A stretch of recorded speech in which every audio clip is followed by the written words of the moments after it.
položaj Srba u Hrvatskoj je isto tako, kao i odnosi između Srbije i Hrvatske, dosta je loš taj položaj.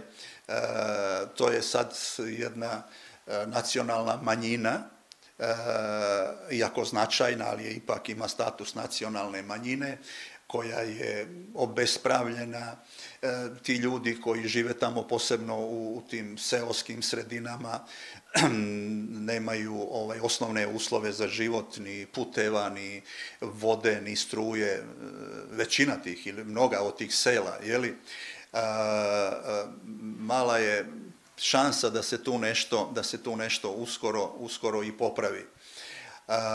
Napadi fizički i verbalni na Srbe se redovno dešavaju, hapse se Srbi, Hrvati procesuiraju Srbe u velikom broju, imamo samo u ovoj godini 7 hapšenja po hrvatskim potjernicama, svaki dan se sudi Srbima za ratne zločine, kao da je rat jučer završio, proganjaju nas po cijelom svijetu, a šta smo, evo, sad nam slijedi, već sam rekao, godišnjica Oluje.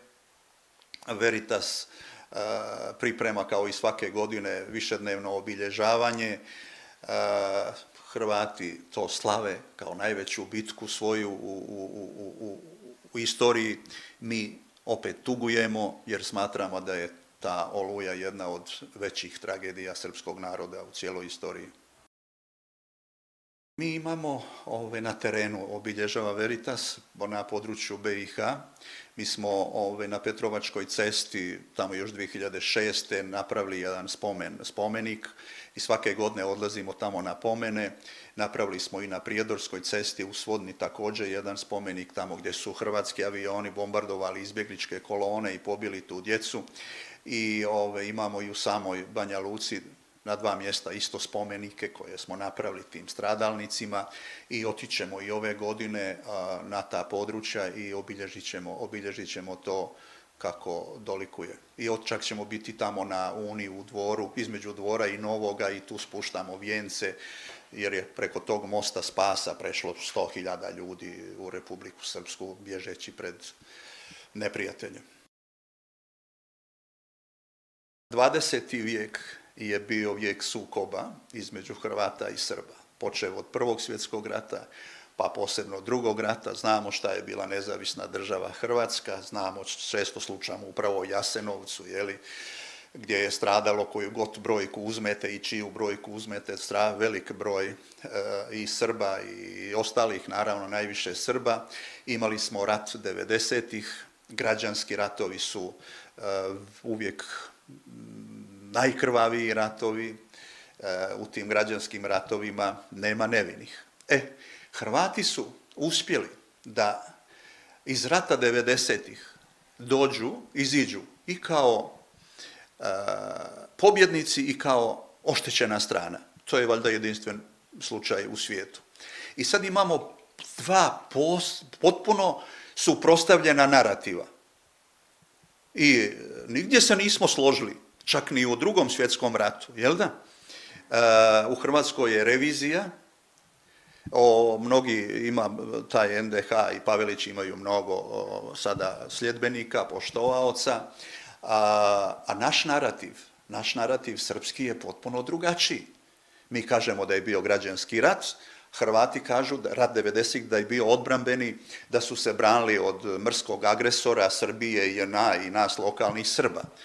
I to se sad vidi, sad će uskoro biti i te godišnjice Oluje, gdje jedni slave kao neku veličanstvenu pobjedu, najveću u istoriji svojoj, mi to obilježavamo, tugujemo kao nešto što je jedna od najtežih tragedija srpskog naroda i naši narativi se potpuno slažu. Iz toga proizilaze i ovi nesporazumi na svim nivoima, pa i na najvišem nivou, znate. Često me pitaju kad će doći do poboljšanja odnosa ili do potpunog pomirenja. Do potpunog pomirenja će doći, znam da odgovorim, malo u šali, a više u zbilji kad budemo imali jedan udžbenik istorije.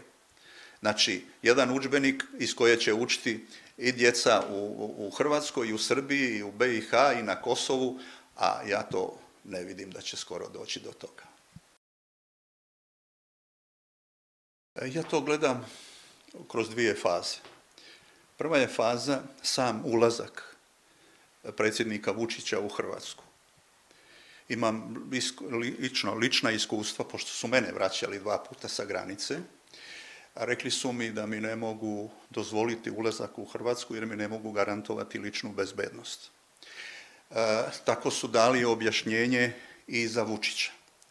On je štićena osoba i Hrvati kažu da nije išlo sve kako protokoli nalažu, da je sve to trebalo drugačije dogovarati, zato i postoje ambasade, taj diplomatski put, a oni ovaj put kažu, i s tim se to potvrđuje i Pupovac, da je htio preko Pupovca da dogovori ulazak iz Republike Srpske i da ode u privatnu posjetu na Jasenovac. Hrvati kažu ne postoji privatna posjeta šefa države, on je uvijek štićena osoba i kad je u privatnoj posjeti ili kad je u službenoj posjeti. I u tom dijelu, u toj fazi bi se mogao saglasiti sa njima, jer imam, kažem, lična iskustva, a u ovom drugom dijelu gdje su Hrvati i u onoj noti svojoj i poslije u tim istupima javnim, posebno taj njihov ministar inostranih poslova govorio motive dolaska Vučića u Jasenovac. Da nije to iskreno, da je on došao tamo da izazove neki haos, da je to zbog unutar političkih nekih odnosa u Srbiji, da je to sada pred obilježavanje, mi obilježavamo, tugujemo sad pred Oluju, oni to slave, jeli?